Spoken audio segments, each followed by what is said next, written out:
Sir, am I audible? Yes, you are audible now. Yes, sir.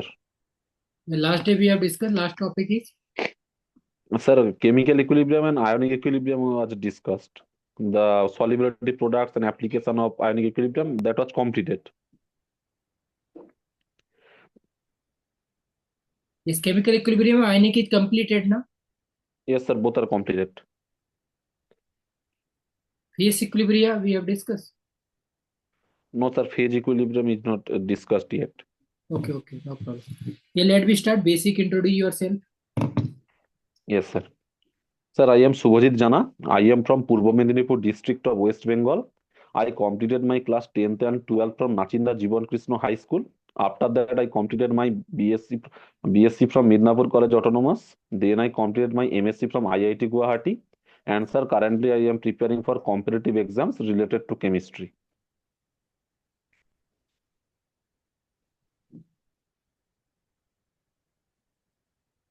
Is conductance is left part now. Yes, sir, conductance is left. Conductance, phase Yes, equilibrium, quantum. Yes, sir. yes. Conductance, phase equilibria, and surface and quantum. Yes, no? Yes, sir. Yes, sir. Yes. Let me start. First of all, is what is conductance? Yes, sir. Conductance, it is the opposite of the resistance. The conductance is the reciprocal of the resistance, and it is generally used to calculate the value the conductance of different types of ion. The conductance term is introduced. Yes. How many type of conductance? Yes, sir. There are several types of conductance like specific conductance, molar conductance, equivalent conductance. These type of conductances are there. Yes. What the difference of each one? Yes, sir. The specific conductance that is called conductivity. That is the conductance of a one semicube of solution. And the molar conductivity, it is defined as if there is a 1 mole of substance is there in a container in a cell where the electrodes are 1 centimeter apart, then the conductance of the volume of that particular solution will be the molar conductance. And if there is one equivalent of electrolyte are there in a cell where the two electrodes are apart 1 centimeter from each other, then the conductance of the particular solution will be called equivalent conductance. So the basically the specific conductance, it is the conductance of a one semicube solution. So it is generally used to determine the conductance variance with the number of electrolytes, that is the number of ions present, that is explained by the specific conductance. And the molar conductance are in and specific molar conductance and equivalent conductance that are introduced to get the dilution effect of the electrolyte. That is the same number of electrolytes should be there, but the concentration of the electrolyte should be different.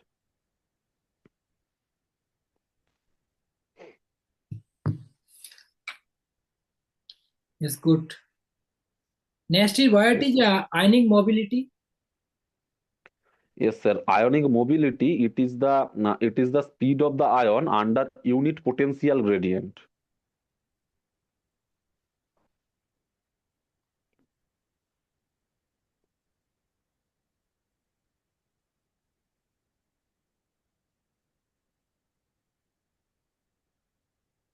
Yes, what the difference between diffusion and ionic mobility? Sir, diffusion, it is a process where a particular substances that comes from the higher density region to the lower density region, and it is a spontaneous process. And mobility, it is the speed of a ion under the unit potential gradient, that is the del phi by L. That value will be equals to 1. So it is basically the length and the potential and the voltage that is specified here.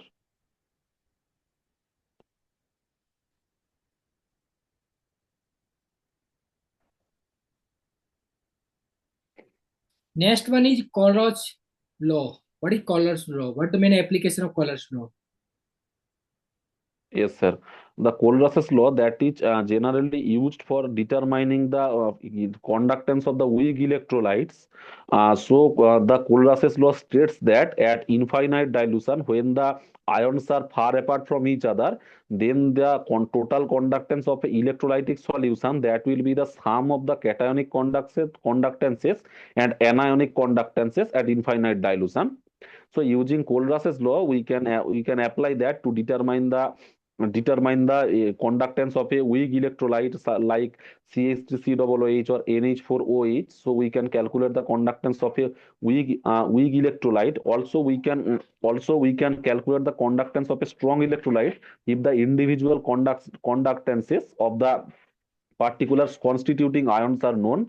Also, it is used to determine the degree of dissociation, equilibrium constant, the dissociation constant, the hydrolysis constant. That also can be calculated from the Kohlraasch's law.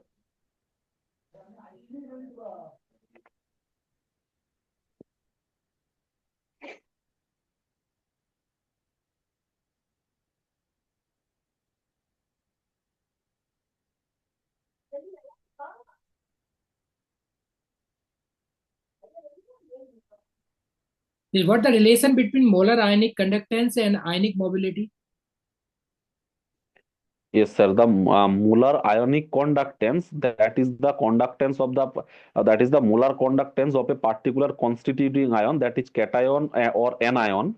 That is called the molar ionic conductances, and it is basically the conductance when the electrodes are 1 centimeter apart to each other, and there is a 1 mole of electrolyte, and the ionic mobility, that is the speed of a particular cation or anion under the unit potential gradient. That is the del phi by L. That value is equals to 1.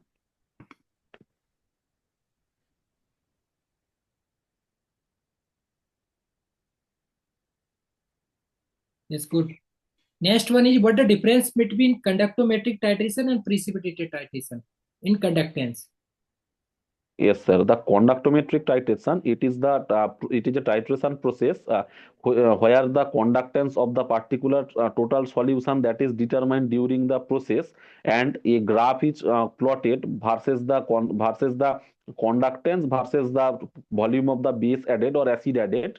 That is plotted, and from the curve we can get the equivalence point.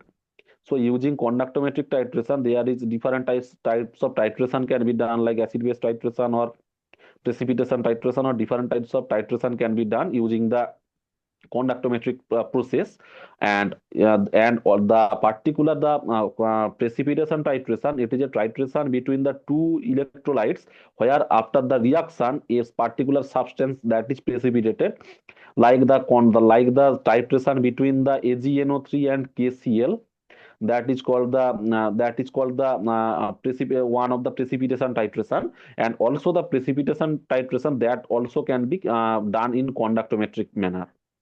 So conductometric titration covers a lot of variation of titrations, like acid base titration, conductometric titration, and also the precipitation titration. But the precipitation titration, it is a specific type of titration.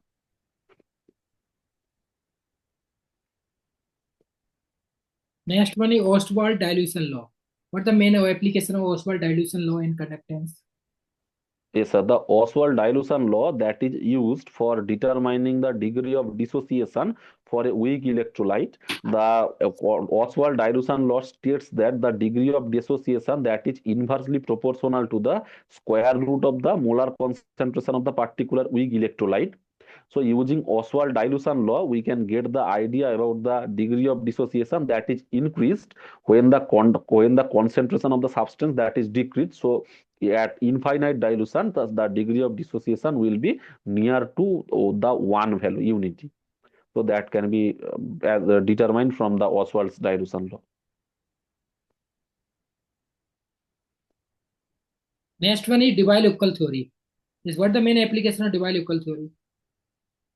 Yes, sir. The Debye-Hückel theory, we can get the idea about why the molar conductance of a particular solution that is very much low when the concentration is sufficiently high.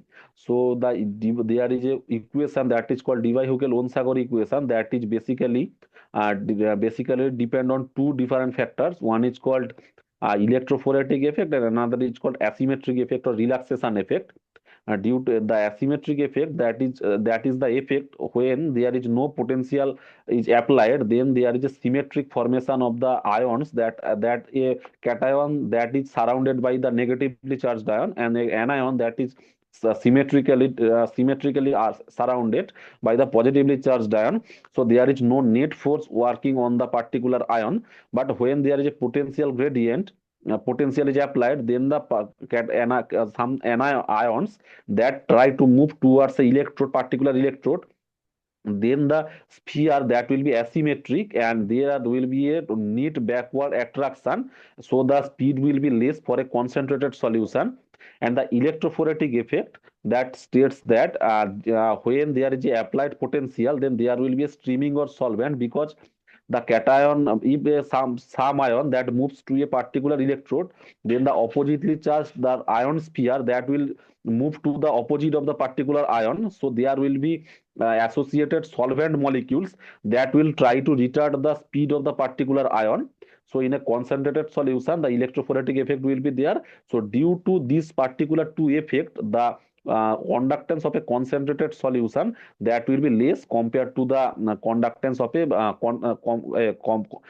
compared to the conductance of a dilute solution.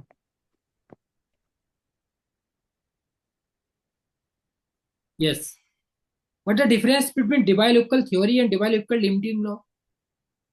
Yes, sir. There is a difference because Debye-Hückel limiting law that actually measures the mean ionic activity coefficient with changing the ionic strength of a solution that can be obtained from the Debye-Hückel limiting law, and for Debye-Hückel-Onsager theory, then it is related to the conductance. That is the why the conductance of a particular concentrated solution is low compared to the dilute solution, that can be explained from the ionic attraction theory, that is Debye-Hückel-Onsager theory.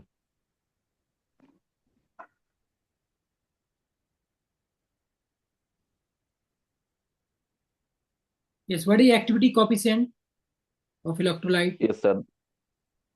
Yes, sir. The activity coefficient that is introduced to get the activity of a particular concentrated solution. If we see that for a concentrated solution, if C molar substance is there, but the activity of the particular substance that is not equal to the concentration of the particular substance, that is because due to molecular attraction and other interionic attractions, the activity of the particular solution that will be less compared to its concentration. So to relate the activity with the concentration, a term is used that is called activity coefficient, which is the ratio of the activity and the concentration. By knowing the value of activity coefficient at a particular condition, we can get the idea about the activity of a particular solution. And if the activity coefficient that is equal to 1, then the activity and the concentration will be same, and that is used for the dilute solutions. What is ionic strength? Yes, sir. The ionic strength, it is a measurement of the interionic attractions in a ionic solution, and that is given as the ionic strength I is equals to summation half of summation concentration of the each substance and charge of the substances square, that is in the summation part. So that is half summation Ci square. And this is introduced because if there is different types of electrolytes, they influence the activity of a particular substance. So by knowing the ionic strength, it actually determines the interionic attraction, and we can get idea about the activity coefficient, and it is related to the ionic strength. If ionic strength increases, then the activity coefficient that will be decreased for a particular electrolyte.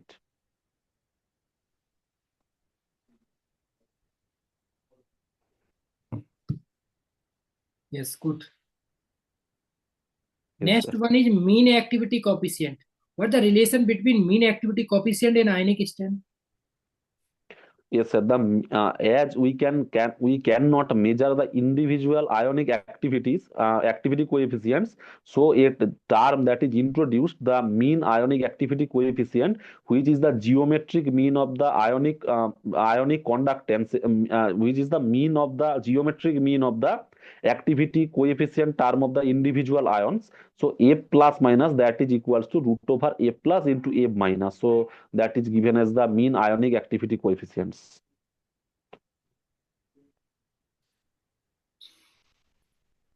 Yeah, last one.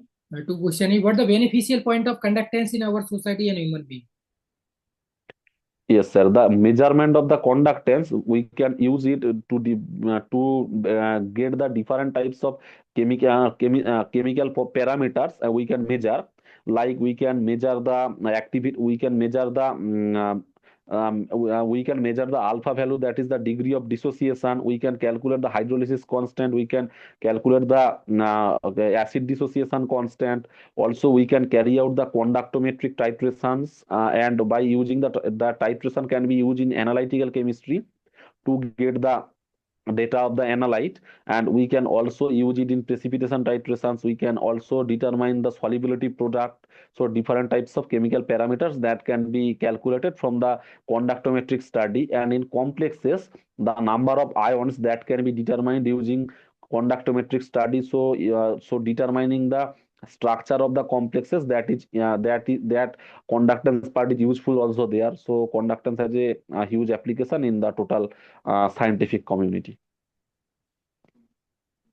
Yes, drawback limitation of whole conductance. Yes, sir. The conductance generally used to determine the conductance of a dilute solution. But if there is a concentrated solution, then there will be some differ due to different types of various interactions. The conductances becomes very much low, and the conductance only generally used for the dilute solution. So using for concentrated solution, generally conductance measurement, that is not that much useful for in chemistry. So that is the main drawback.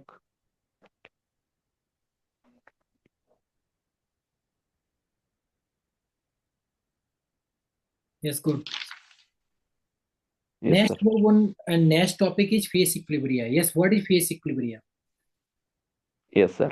The phase equilibrium, that is the equilibrium between the two or more than two phases, where the phase equilibrium deals with the temperature, pressure, and other variables during the phase transition, and it also explains the curves of the phase transition. It also explains the stability of a phase. So the phase equilibrium, stability of the phases, and the phase transitions using at different types of pressure and temperatures, that can be explained from the phase equilibrium.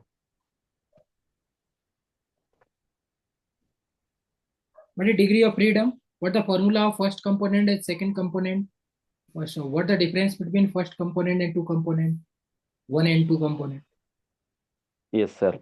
The phase, that is the number of homogeneous part in a heterogeneous system, and that is mechanically separable and from the rest of the system, and that has a definite boundary. So these are called phases. And for component, these are the independent concentration, or the mole fraction of the particular constituents that can be varied independently, and the composition of the system can be given in terms of the particular species, that are called components. And the degree of freedom is the minimum amount of sorry it is the maximum amount of independent variables that can be changed, so that the phase cannot disappear. The number of phases that do not disappear. So this is called the degree of freedom. And the relation between the phase component and degree of freedom is given as the phase rule. And the phase rule is that A plus P is equals to C plus 2. The 2 comes for the pressure and temperature. C is the number of components, F is the degrees of freedom, and P is the number of phases. And for a one component system, if there is the relation between phase and the relation between component and P is that the F is equals to component minus 3 for a one for a one component system, that is A plus P is equals to 2 plus 1 equal to 3. So A plus P is equals to 3, that is for one component system, and each for two component system A plus P, that will be equals to 2 plus 2, so 4, and for three component system A plus P will be equals to 5. That is the relation.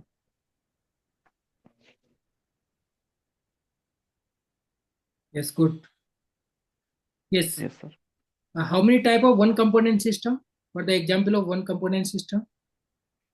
Sir, the water system, water containing water vapor and ice, that is an example of one component system.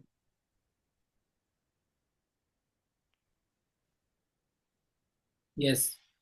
Water, CO2, sulfur. What is triple point in water Yes, and sir. the other one? Yes, sir. The triple point of water, it is the point where water vapor, and ice, that can be remain in the equilibrium without changing the number of phases, and it has a particular pressure and temperature. I forgot the exact data, but there is a pressure and temperature which is below the atmospheric pressure. So triple point is below the atmospheric pressure.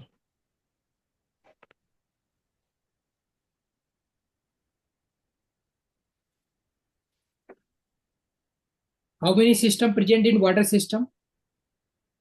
Yes, sir. There are three phases like water vapor, and ice. Three phases are there in a water system.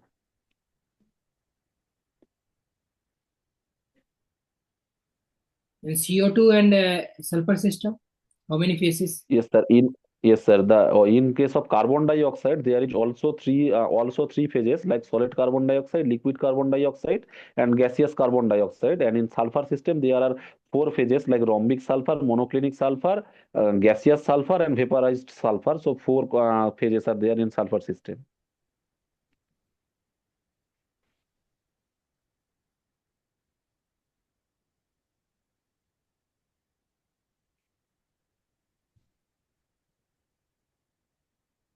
Two component system. Example is two component system. One example will be phenol water system.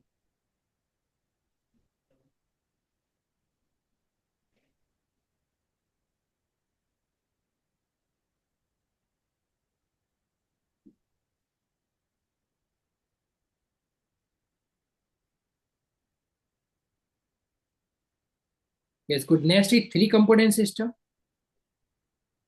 So three component system, there might be, if we mixed potassium chloride and sodium chloride and water, then there will be three component system. Yes. Yes, sir.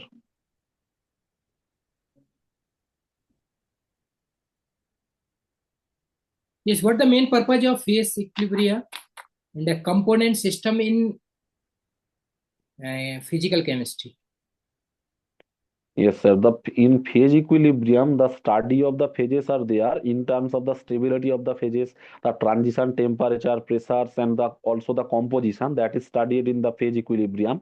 So, you knowing the phase equilibrium, we can predict whether a sample will be sublimated or becomes liquid. After that, it will vaporize. It depends on the triple point pressure. So, by knowing at a particular pressure, what will happen to the particular phase when it is heated or cooled, that can be explained from the phase diagram. Also the solubility of a particular two systems like phenol water system, that can be predicted from phase equilibrium. Also, we can get the idea about the Raoult's law. We can get the idea uh, about the azeotropic mixture, positive deviation, negative deviation. We can get the idea about that. We can know the critical solution temperature at which the phenol and water that are miscible in the equal proportions, that can we can get the idea about from there. We can also know why they are, if there is a two solids that are mixed, then they are, the melting point of the mixture becomes below the melting point of the particular two. So the particular two solids, that also can be explained from the phase equilibrium.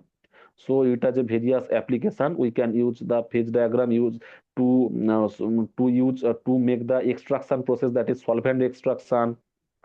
or we can get the idea about the separation between the phases. We can get the distribution coefficient, so solvent extraction process, and also the distillation or other physical phenomena, crystallization. We can get the idea from the phase diagrams and phase equilibrium.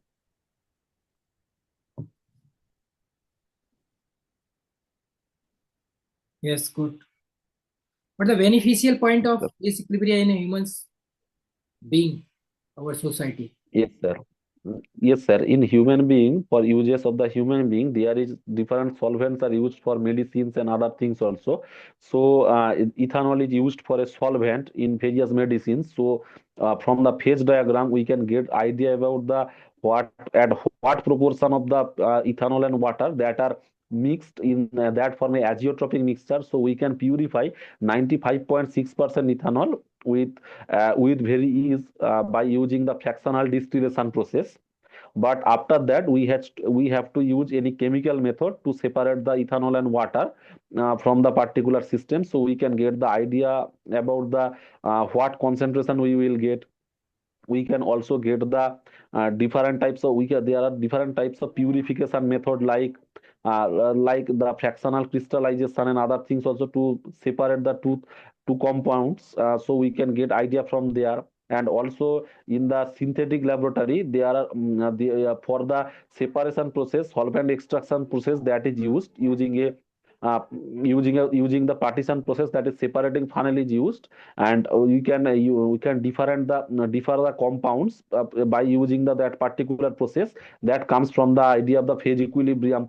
Also the use of the rotary evaporator, that can be the principle can be understood from the phase equilibrium, because lowering the pressure, the temperature of the transition becomes less, so solvent can be evaporated easily at low pressure. The it's rotary evaporator instrument that works on that particular principle. So in different industries like medicinal industry, cosmetics, and other industries, they uses these types of phenomena that comes from the phase equilibrium. Yes, good. Next one, Yes, sir. next new topic is surface chemistry. Yes. What are the main application of Yes, sir. surface chemistry? Yes, sir. The surface chemistry, this chapter, it generally deals with three different types of process. That is, one is adsorption, one is catalysis, and another is colloids. So the surface chemistry that deals with the interaction between the surfaces of a particular chemical with the other chemical species, that is generally studied in the total surface chemistry. So surface interaction, that is very much important, because all the enzyme catalysis and other process that happens by the from the surface phenomena. So that is very much important for the total human being.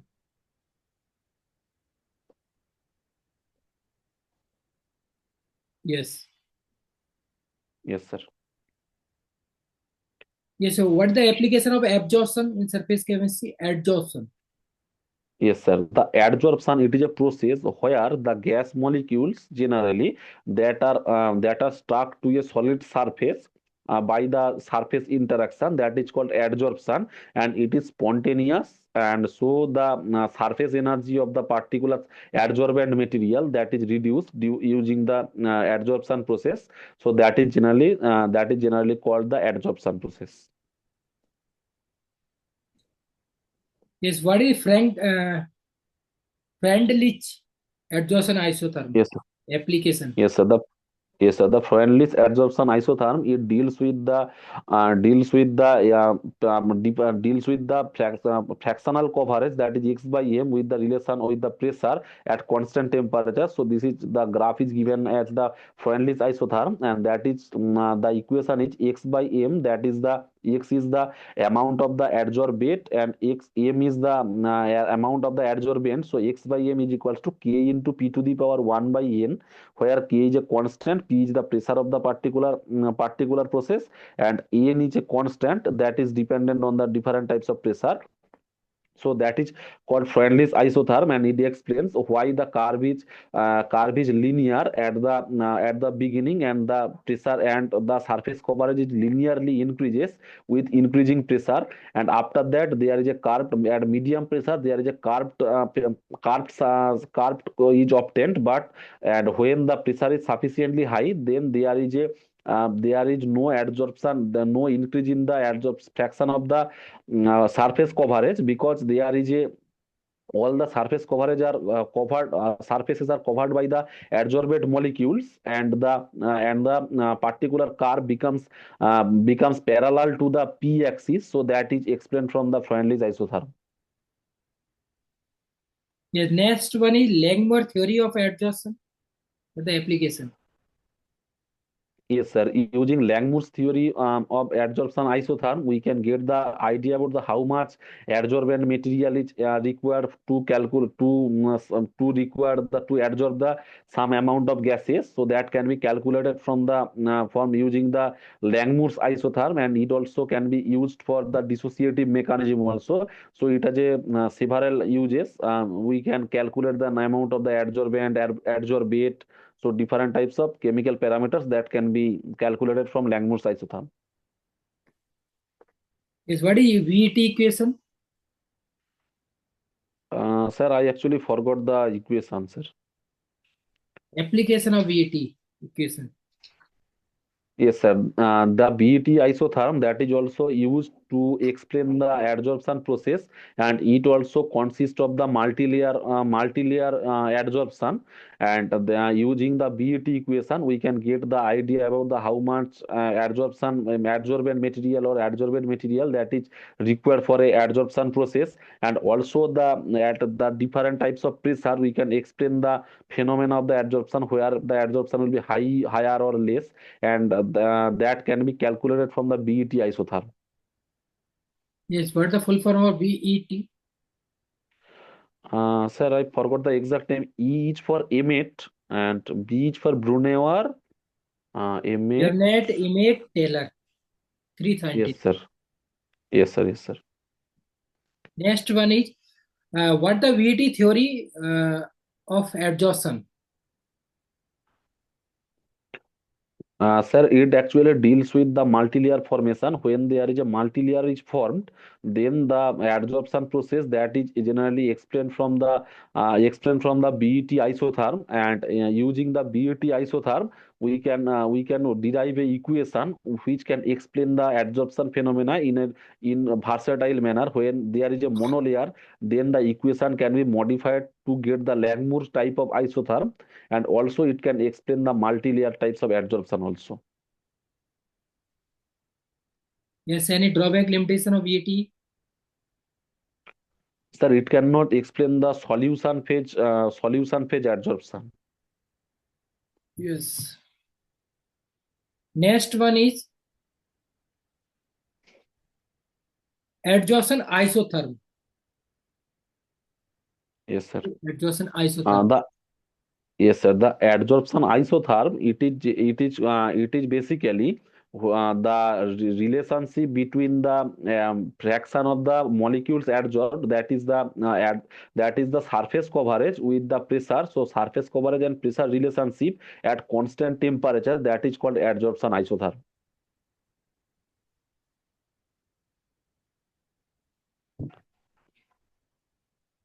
Yes, good. Some pretty all topic is discussed. Yes, sir. Is what the beneficial point of surface chemistry, whole surface chemistry in our society, human being? Any 5, 10 points? Yes, sir. Yes, sir. The surface chemistry, it is very much important to understand the different biological processes and also some physical processes, because all the enzyme catalytic reactions that happens by the adsorbing the surface of the enzyme. So knowing the interaction between the surface of the surface with the adsorbed molecule, we can get idea about how the enzyme works and other thing works also. The catalysis when there is a catalysis process, the catalyst that reacts with the reactant to make a intermediate, and the intermediate is formed by interacting in the particular surface. That can be explained from the surface chemistry. Also, the active lowering of the activation energy by using the catalyst, that can be also explained from the particular process. Adsorption, also we can get the idea about the colloid and different properties of the colloids, like Brownian motion and also Tyndall effect and other things. Also the coagulation of the particular colloid, that can be explained from the surface chemistry. So it is very much important for the whole chemistry.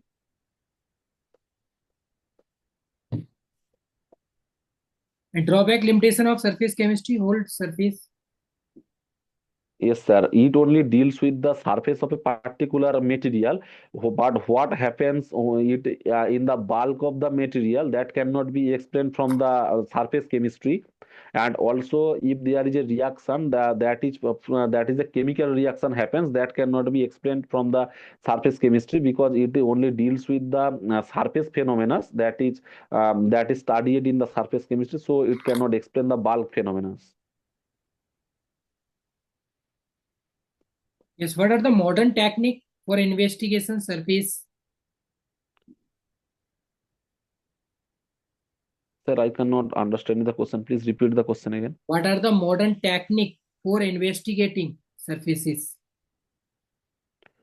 Uh,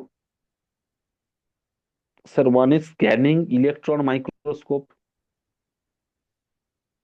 Yes, lead, LED, PES, STYM. Yes, sir. Well, so more techniques. Yes, sir. Yes, statical thermodynamics, the part of UPSC GSI. Is it not now? No, sir. Statistical thermodynamics is not there, sir. Even phase is not there. Phase equilibrium is not there. Yes, only basic. Yes, basic is also Yes, same. sir. And quantum is only the part of the up to the particle in a box, 3D box, that is the syllabus. But the other things, that is the variation principle and other things, also perturbation theory, Huckel's molecular orbital, that are not included. Only basic parts are there. Yes, only basic. Yes. First is what is Yes, sir. the basic principle of quantum chemistry. Yes, sir. The quantum chemistry, it deals with the phenomena that happens in a microscopic world, that is generally done in the quantum chemistry. So it actually uses the probability of finding a particle, and there are different laws for particularly quantum chemistry that are governed and only used for the smaller particles, that cannot be explained from the classical point of view. So quantum, it has a different types of theory, and that can be applicable for the quantum world, like for small particles.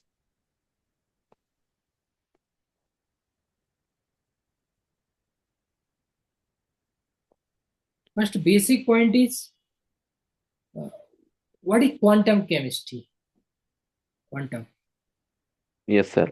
The quant in chemistry, we generally deals with the different types of motion, like translational motion, rotational motion, vibrational motion, and the electronic motion. So in quantum chemistry, we generally get the idea about the translational energy levels, rotational energy levels, vibrational energy levels, electronic energy levels, and we can get the idea of the particular energies of the particular processes. And for a particular particle, we can get the energy and the energy levels. And by knowing the position and momentum and the energies of the particulars, we can predict the future and the phenomena happening in the quantum world, that can be explained from the quantum chemistry. So in chemistry, generally we deals with these particular motions that are calculated from the laws of using the laws of quantum, and we get the idea about the energy level and study the spectroscopic properties and other properties also.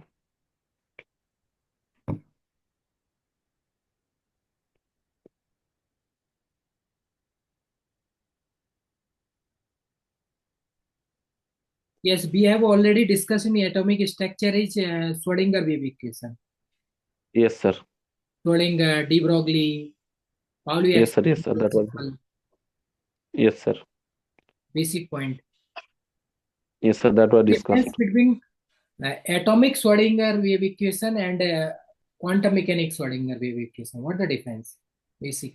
Yes, sir. Generally, the Schrodinger wave equation, it is d2 psi dx2 plus e minus v psi, that is equals to zero. And using the and in case of atomic structure, we generally used the potential energy that were calculated from Bohr's theory. We put the particular in the energy term, and we get the total energy and position and wave function. We calculated from the Schrodinger equation, but the generally Schrodinger equation, it is only E and V. So in quantum chemistry, we generally use the energy